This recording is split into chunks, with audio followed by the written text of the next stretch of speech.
আসসালামু আলাইকুম প্রিয় শিক্ষার্থী ভাই বোনেরা, তোমাদের কিছুদিন আগে ফেসবুকে আমি একটা সেন্টেন্স দিয়েছিলাম, সেটার এই গঠনের যে হ্যাভ হ্যাজ হ্যাড এরপরে ভার্বের কোন ফর্ম হবে।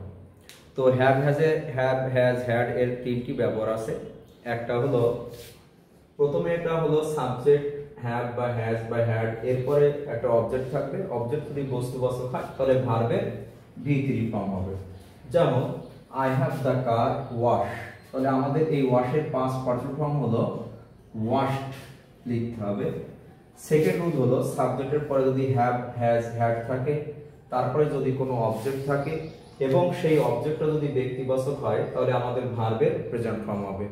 যেমন আমি এই সেন্টেন্সটাই ফেসবুকে দিয়েছিলাম, I have the boy do the work.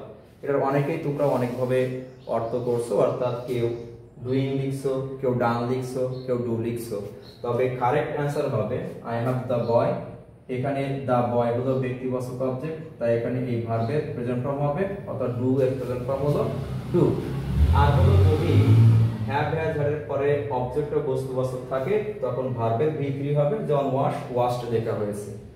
আর যদি সরাসরি হ্যাভ হ্যাজ এর পরে কোনো মূল ভার্ব থাকে তাহলে সেই মূল ভার্বের V3 ফর্ম হবে। যেমন এটা আছে হি হ্যাজ রাইট, তাহলে এটা হ্যাজ এর পরে হলো মূল ভার্ব, তাই এখানে এর 3 নম্বর ফর্ম হবে, অর্থাৎ হবে রিটেন।